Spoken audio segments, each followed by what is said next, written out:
गुरुर्ब्रह्मा गुरुर्विष्णु गुरुर्देवो महेश्वरा गुरुर् साक्षात् परं ब्रह्म तस्मै श्री गुरुवे नमः। करेण वीणां परिवादयन्तीं तथा जपन्तीं परेण मालां मरालपृष्ठां संसन्निविष्टां सरस्वतीं तां शिरसा नमामि।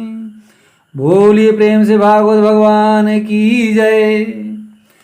आज सभी श्रोता बंधुओं को सादर नमस्कार करते हुए आज इस 24वें भाग में श्रीमद् भागवत महापुराण कथा चतुर्थ स्कंद के प्रसंग में हम ध्रुव चरित्र की चर्चा आपके साथ करने चल रहे हैं, जिसे आप ध्यान से सुने।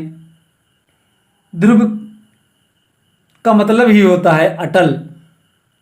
जो ध्रुव हो, अटल हो, तो माता सती का पावन चरित्र श्री मैत्रेय मुनि ने विदुर जी को श्रवण कराया। अब मैत्रेय जी कहते हैं, विदुर जी, मैंने आपको मनु महाराज की तीनों बेटियों के बारे में बतला दिया। अब जो दो बेटा है, प्रियव्रत और उत्तानपाद, उनमें से पहले उत्तानपाद का चरित्र और वंश श्रवण करो। महाराज उत्तानपाद की दो रानियां हैं, बड़ी का नाम सुनीति और छोटी का नाम सुरुचि था। जाए उत्तानपाद से सुनीति सुरुचिस्तयो सुरुचि प्रेयसी पतिर्नेतरा यत्सुतो ध्रुवा। दोनों रानियों से एक एक संतान हुई। बड़ी रानी सुनीति का बेटा ध्रुव और छोटी रानी सुरुचि का बेटा उत्तम। विचार से हम ध्यान दें तो हम ही उत्तानपाद, उत ऊधो पादो यश सा उत्तानपादा। जिसके ऊपर पैर हो, नीचे सिर हो, वही उत्तानपाद है। तो हम सब के सब जब मां के गर्भ में रहते थे तब उत्तानपाद बनकर ही रहे, इसलिए हम सभी उत्तानपाद हैं। हमारी भी दो रानियां हैं, सुनीति बुद्धिमानी और सुरुचि मनमानी। सुनीति बुद्धिमता कहती है कि ऋषियों ने शास्त्रों में जो आज्ञा दी है तदनुसार आचरण करो, सुखी रहोगे। परंतु सुरुचि मनमानी बुद्धि कहती है, भैया शास्त्र पुराने पड़ गए हैं, अब तो शास्त्र पर चलना संभव नहीं है, इसलिए जो अच्छा लगे, जैसा उचित लगे वह करो। उत्तानपाद ने सुनीति को निकाल कर जैसे सुरुचि की दास्ता स्वीकार कर ली। आज हम भी वही कर रहे हैं। शास्त्रों में चाहे जितनी श्रद्धा रखें, पर अंत में व्यवहार जगत में शास्त्रों को किनारे ही धर देते हैं और व्यवहार में मनमानी की ही ज्यादा मानते हैं। पर समझने वाली बात यह है कि सुनीति से क्या मिला और सुरुचि से क्या मिला। सुरुचि ने क्या दिया? उत्तानपाद का कल्याण यदि हुआ तो सुनीति के पुत्र ध्रुव के द्वारा ही हुआ। तो सुनीति के मार्ग का आचरण करोगे तो ध्रुव तत्व की प्राप्त होगी, जो तुम्हें अमृत प्रदान कर देगा। आज भी चमक रहा है। अरे बेईमान लाखों हैं, उनमें तुमने भी बेईमानी करके उसी पंक्ति में अपने को खड़ा कर दिया, तो हमारी तुम्हारी क्या पहचान रही। ईमानदार व्यक्ति लाखों में भले ही एक हो, परंतु उसकी प्रतिष्ठा होती है, उसका एक अलग स्वरूप समझ में आता है। लोग वर्षों तक उस ईमानदार को याद रखते हैं। कीर्ति यस्य सा जीवतः, जब तक मानव की कीर्ति है तब तक उसकी पहचान है, तब तक वह इस धरातल पर जीवित है। शरीर तो कुछ वर्षों का है, पर कीर्तिमान लोग हमेशा के लिए अमरत्व को प्राप्त कर लेते हैं। जैसे सुनीति के पुत्र ध्रुव को आज भी लोग जानते हैं कि आकाश में चमक रहा है, ऐसे ही ध्रुव तारे की तरह चमकना चाहो तो सुनीति का ही आश्रय लेना पड़ेगा। एक बार ध्रुव जी महाराज अपने पिताश्री से मिलने गए। परिचय पाते ही पुत्र को अंक में हृदय से लगा गोद में बैठा लिया। परंतु जब सौतेली मां सुरुचि ने देखा तो ध्रुव का हाथ पकड़कर नीचे उतार दिया। अरे बेटा ध्रुव, तू भले ही राजा का बेटा है तो क्या हुआ, मेरी कुछ कोख से तो तेरा जन्म नहीं हुआ, इसलिए दुर्लभे अर्थे मनोरथा, ये तेरा मनोरथ दुर्लभ है, दोबारा कभी सिंहासन पर बैठने का साहस मत करना।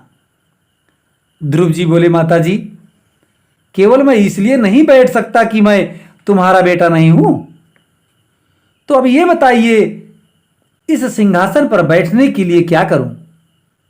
सुरुचि बोली, एक ही उपाय है, तपसाराध्य पुरुषम तस्यैवानुग्रहेण में गर्भे तुम साध्यात्मानं यदि इच्छसि निपासनम। सिंहासन पर तू बैठना ही चाहे तो पहले तपस्या कर, प्रभु प्रसन्न होकर वर मांगने को कहें तब मांग लेना कि मेरा जन्म तो सुरुचि मां के पेट से हो, फिर इस शरीर को त्याग कर मेरा पुत्र बनकर पैदा होना, तब तुझे सिंहासन मिलेगा। इन वचनों ने भक्त और भगवान दोनों का अपमान कर दिया। सुरुचि भक्त का तो अपमान कर ही रही हैं, साथ ही साथ भगवान का भी अपमान हो रहा है, क्योंकि यह सुरुचि अपने गर्भ को भगवान से भी बड़ा बता रही हैं। पहले तपस्या करेगा तब भगवान मिलेंगे, और जब भगवान मिलेंगे तब तुझे मेरे गर्भ में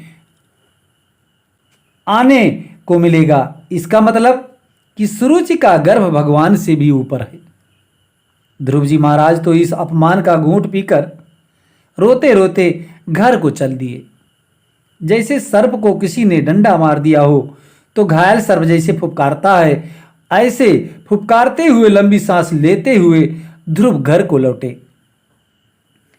मातु सपत्न्या सा दुरुत विधा स्वसंरुषादंडहतो यथाहि हित्वा मिसंतं पितरं सन्नवाचम जगाम मातु प्रुदन सकासम।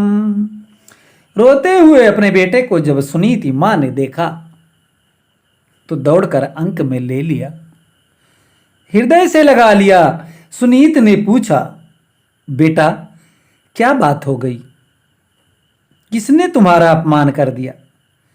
कंठावरुद्ध होने से ध्रुव जी कुछ कह नहीं पा रहे हैं, पर उनके साथियों ने पूरा वृतांत अक्षरशः सुना दिया। बालकों का हृदय तो एकदम निष्कपट होता है, जैसे देखा वैसा ही सुना दिया। मैत्रेय जी कहते हैं, विदुर जी जैसे खिलती हुई लता आग की ज्वालाओं में झुलस कर मुरझा जाती है, ऐसे ही सुनीति मां का खिला हुआ वह मुस्कुराता मुख कमल इस बात को सुनकर झुलस गया। शोक दावाग्निना दावल तेव बाला। इतना सब सुनकर भी हृदय तो शोक की आग में जल उठा, परंतु फिर भी वह अपनी वाणी से एक भी शब्द सुरुचि के विरोध में नहीं बोला। उल्टे सुरुचि के वचनों का अनुमोदन करने लगी। बेटा ध्रुव, मां के प्रति ऐसी भावना मन में कुछ मत लाना। वह तेरी मां है और सौतेली मां का अधिकार अपनी मां से कहीं ज्यादा होता है। मां मंगलम तात परे सुमंस्था भुक्ते जनो यते परद दुक्तस्ता। वह तेरी मां है, डांट दिया तो क्या हुआ, मां का अधिकार होता है। और फिर उसने गलत भी तो नहीं कहा,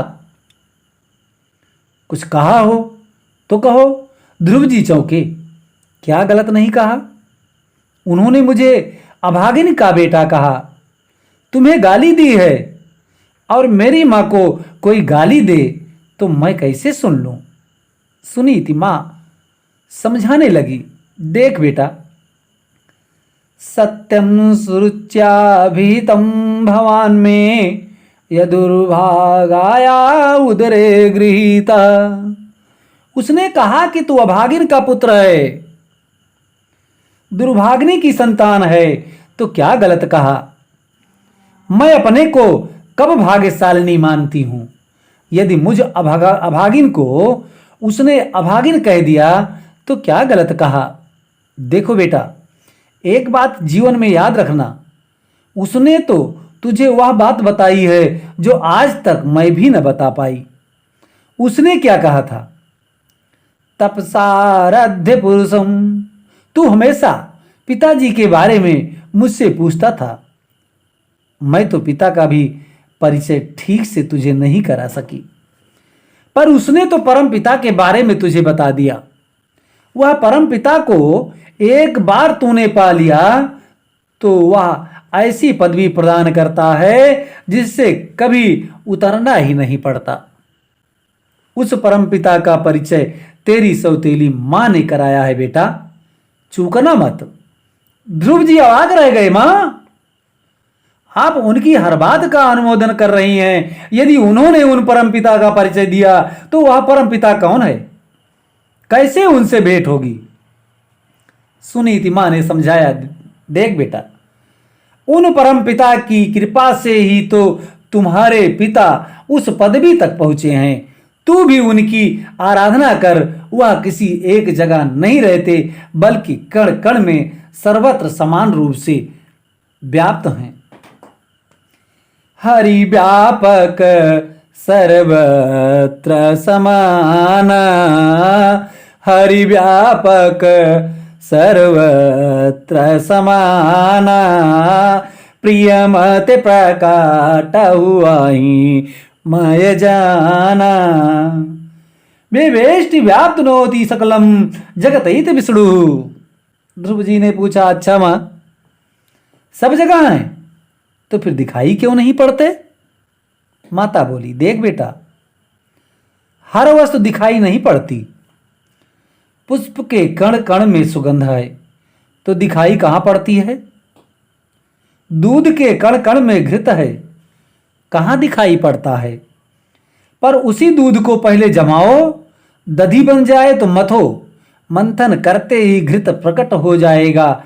जगत के भी गुण अणु अणु से ईश्वर की सत्ता विराजमान है। ईशावस्यामिदं सर्वम यत् कंच जगत्याम जगत। उनकी उपासना करो, साधना करो। सदगुरु की अनुकंपा से वह कहीं से भी प्रकट हो जाएगा। उसे कहीं आना जाना थोड़े ही पड़ता है। जहां तुम्हारी निष्ठा परिपक्व हो जाए, परमात्मा वहीं से प्रकट हो जाएगा।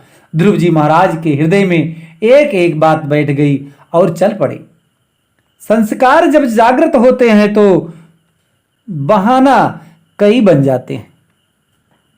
तुलसीदास जी महाराज का संस्कार तो पूर्व से ही पुष्ट था, बहाने की आवश्यकता थी।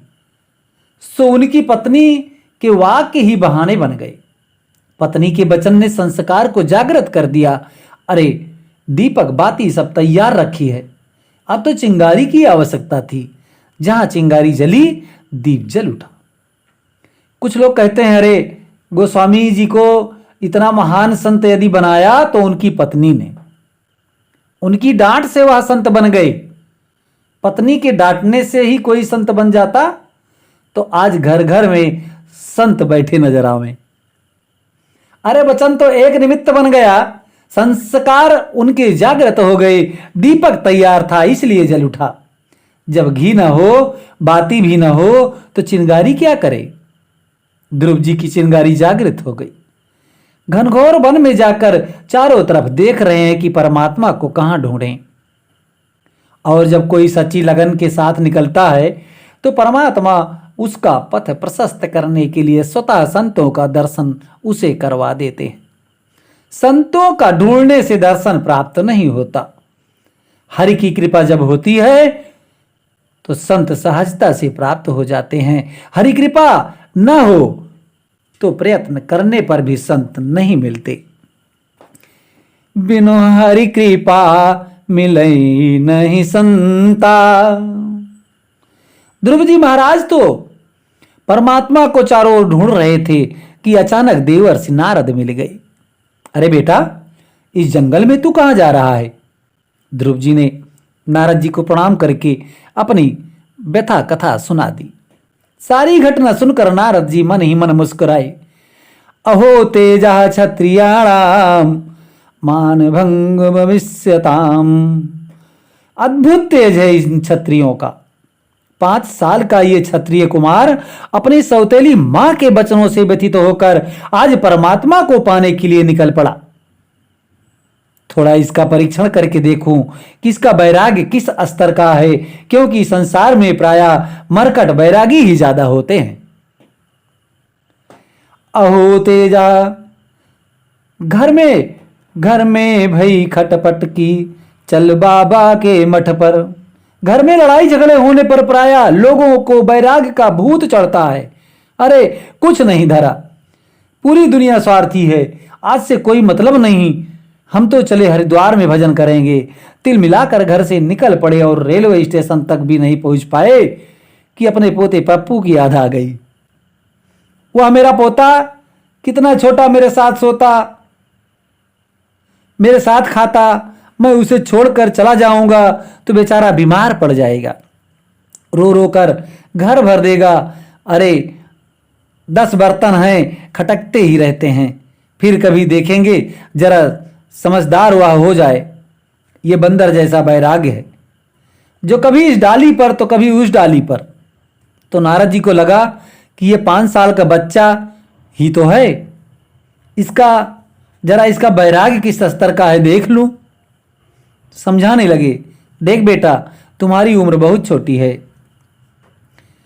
नाधुनाप्यवमानम ते सम्मानम वापि पुत्रका, लक्ष्यामा कुमारस्य सक्तस्य क्रीडनादिषु। बेटा, ये तुम्हारी उम्र अभी खेलने कूदने की है। इस छोटी सी अवस्था में मान अपमान पर इतना ध्यान नहीं देना चाहिए। बच्चों को माता पिता सहजता से ही डांट देते हैं। इतना बुरा मान गए? जिस परमात्मा से मिलने की बात कर रहे हो बेटा, उस परमात्मा को पाने के लिए तुम्हें वन वन में सैकड़ों संत मिलेंगे, जिन्होंने सैकड़ों वर्षों से उपासना कर रखी है और आज तक एक झलक भी नहीं मिल पाई। मुनया पदवी यस्य निसंगे नोरुजन्म भी, न विदुर्गमन्यो तो अपि तीव्र योगी समाधिना। बड़े बड़े अमलात्मा, विमलात्मा, महात्मा, योगींद्र, मुनींद्र, संत, सन्यासी लोग जन्म जन्मांतर साधना कर परेशान हैं, फिर भी पाते नहीं, तो तू 5 साल का बालक कैसे पा सकेगा? और एक बात कहूं, संसार में जो सुख दुख मिलते हैं वह अपने प्रारब्धानुसार मिलते हैं। बुद्धिमान व्यक्ति को यह अनुभव करना चाहिए कि दुख में पाप क्षीण हो रहे हैं और सुख में सुकृत समाप्त हो रहे हैं। ऐसा अनुभव करने से क्या होगा? दुख में वह ज्यादा घबराएगा नहीं और सुख में वह ज्यादा अभिमानी नहीं बढ़ेगा। यस्य यद्देव बीतम तेन सुख दुःखयो, आत्मानं तोषयन् देहि तम सा पारमेक्षति। पर यह बात अबोध बालक नहीं समझेगा, बुद्धिमान विवेकी पुरुष ही समझ सकते हैं।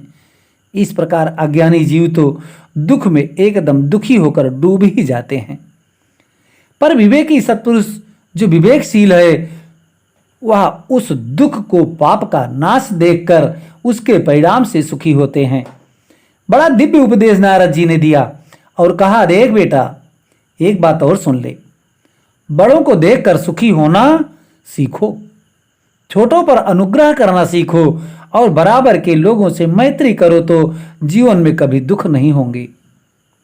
आजकल हम अपने दुख में उतने दुखी नहीं हैं जितने कि पड़ोसी के सुख से दुखी हैं।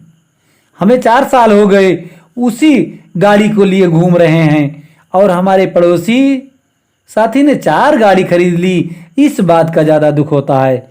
इसलिए गुणाधिकामुदम लिप्सेदनुक्रोशम गुणादमात मैत्री समानादन्वच्छेन तपैर्भूयते। बहुत सुंदर उपदेश नारद जी ने उस बालक को दिया, पर ध्रुव जी हाथ जोड़कर बोले, सरकार, कोई छलनी को लेकर गैया दोहने बैठ जाए तो क्या दूध टिक पाएगा? उसी प्रकार आप अमृत जैसी वाणी बरसा रहे हैं जो अद्भुत और दिव्य है, पर मेरा हृदय सौतेली मां के वचनों के बाणों से इतना छिन्न भिन्न हो गया है, इतना छलनी हो गया है कि वह आपका अमृत मेरे हृदय में टिक नहीं पा रहा है।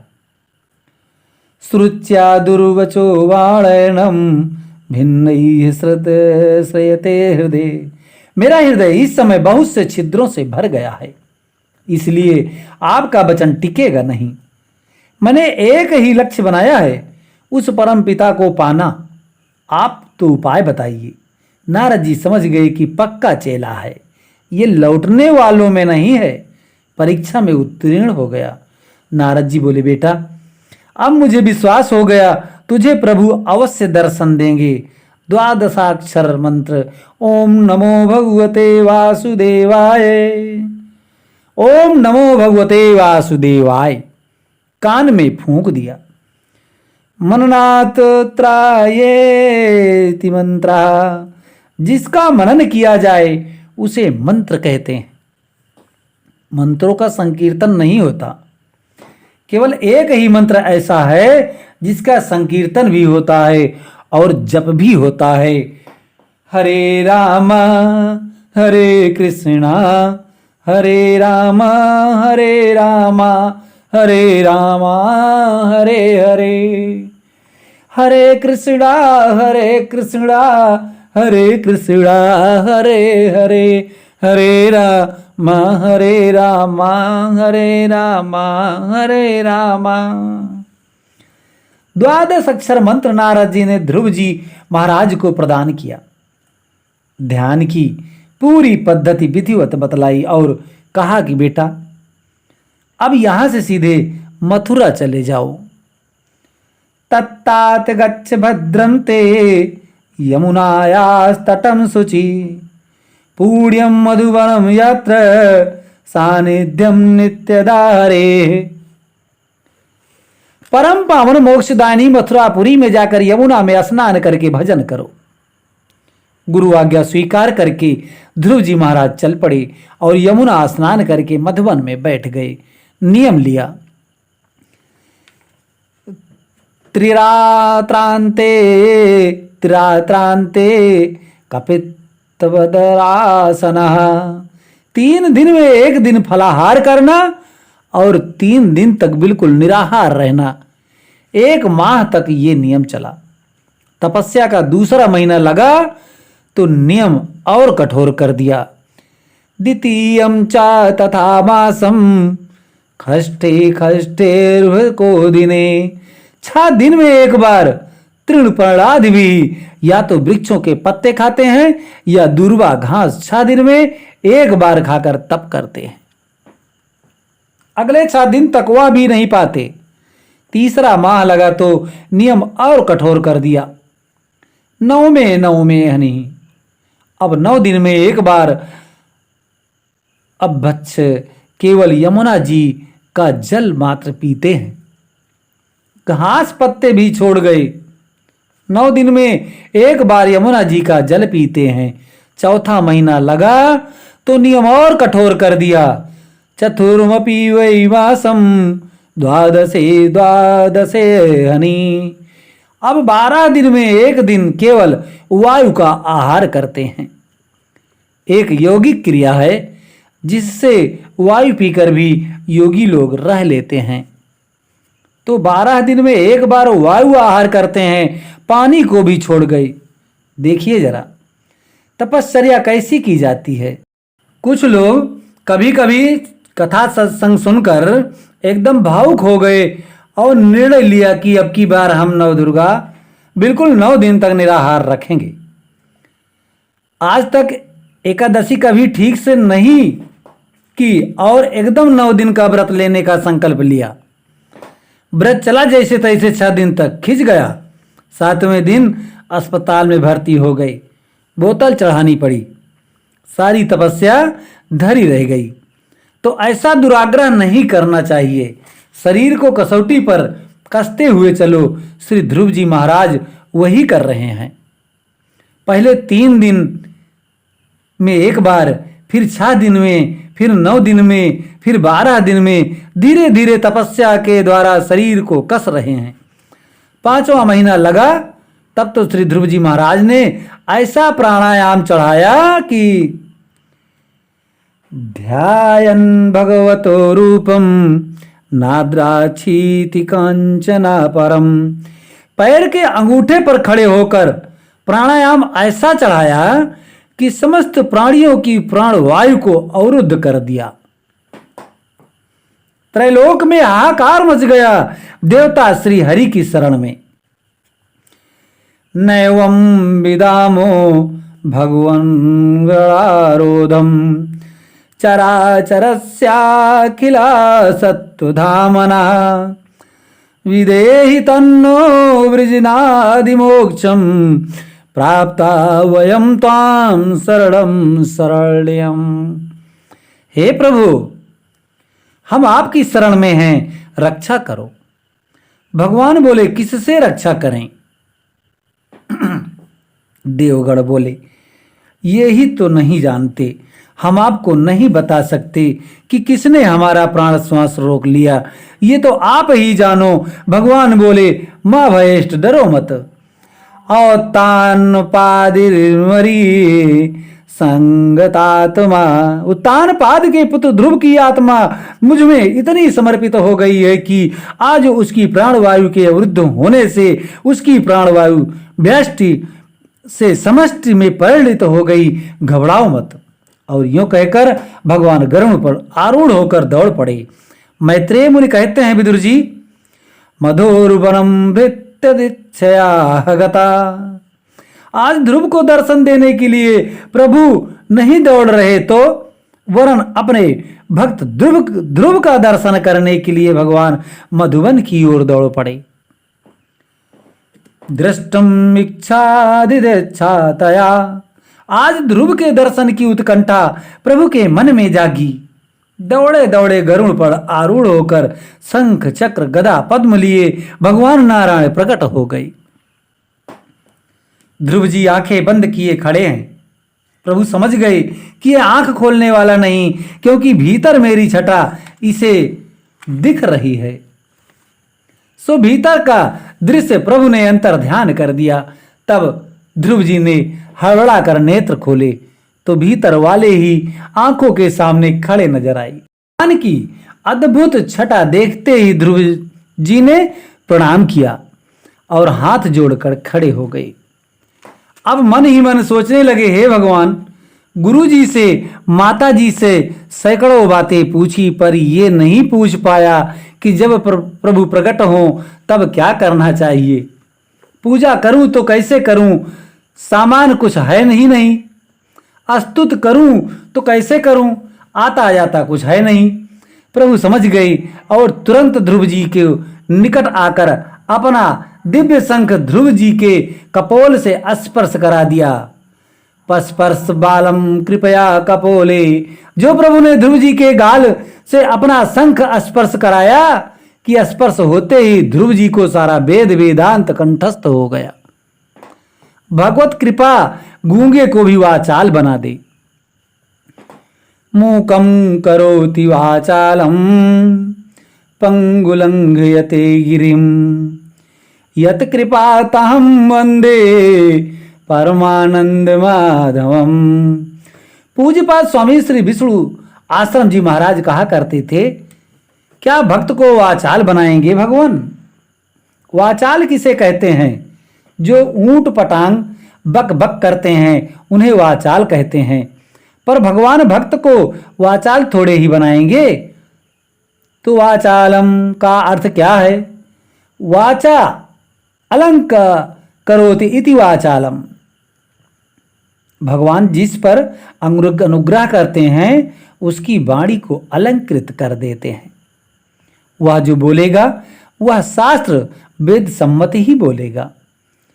शास्त्र विरुद्ध उसकी वाणी निकलती ही नहीं है। आज नारद जी ने 12 अक्षर मंत्र दिया तो ध्रुव ने भगवान की 12 श्लोकों में ही स्तुति की।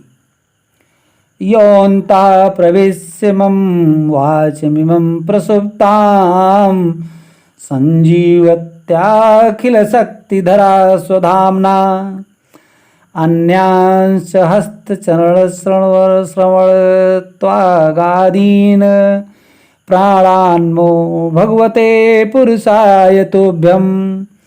हे प्रभु, आपने ही मेरे अंतःकरण में प्रविष्ट होकर मेरी सोई हुई वाणी को जगा दिया है। केवल आप वाणी के ही शक्ति प्रदाता नहीं, अपितु अन्य इंद्रियों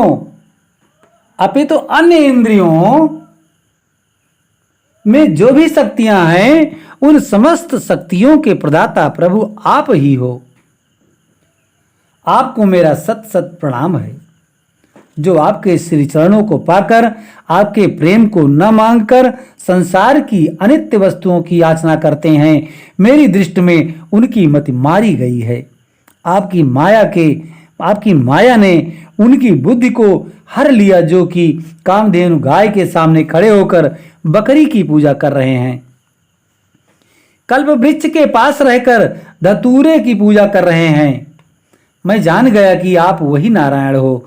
कल्पांत एतदखिलम जठरेण गृहाण, जो कल्पांत में सारे ब्रह्मांड के जीवों को अपने उदरस्थ करके विश्राम करते हैं।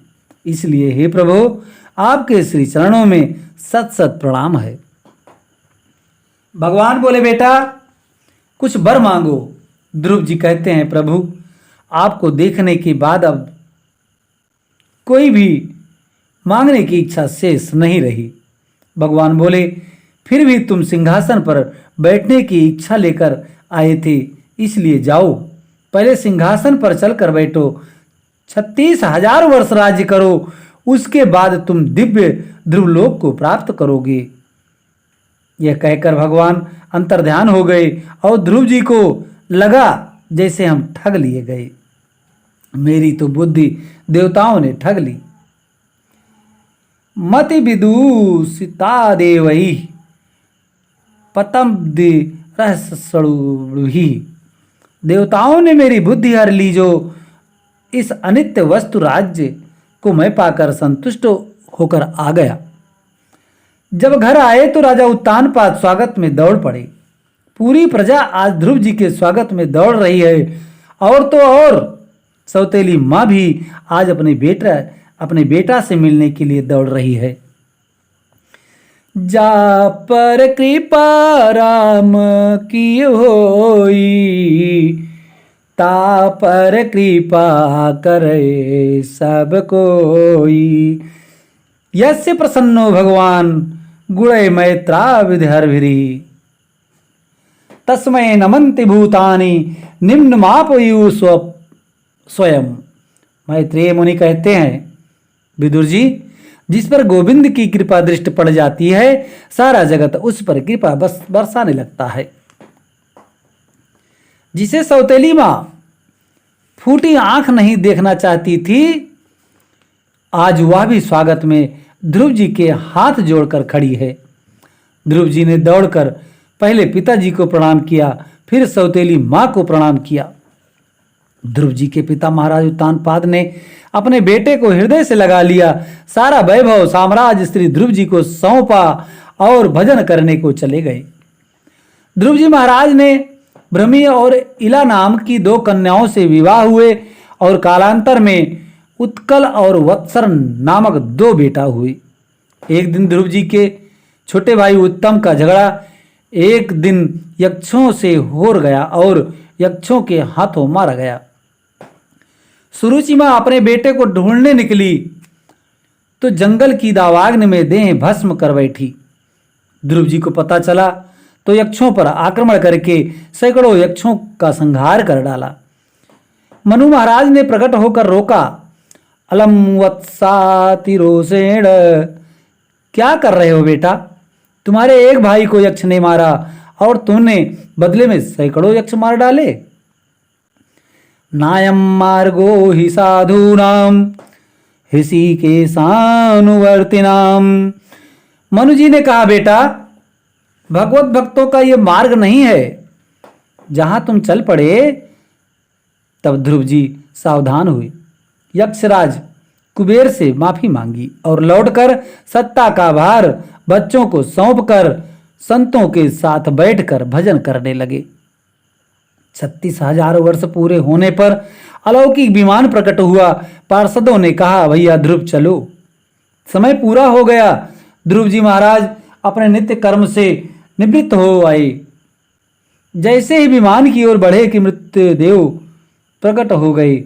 मृत्युदेव बोले, महाराज कहाँ जा रहे हो? तनिक हमें भी देख लो, ये मृत्युलोक है, मुझे अपनाओ फिर प्रेम से जाओ।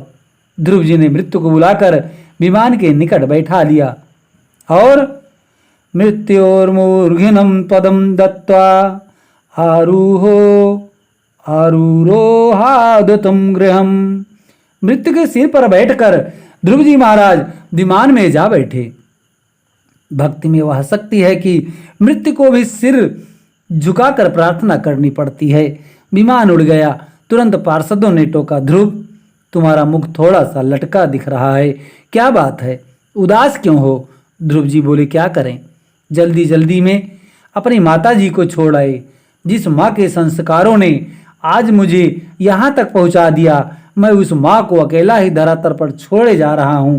पार्षद मुस्कुरा पड़े, ध्रुव जननी ने तुम्हें जन्म दिया है, वह पीछे कैसे रह सकती है?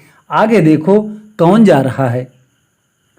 दर्शायामा चतुर्देवी पुरोयानेन गच्छतीम।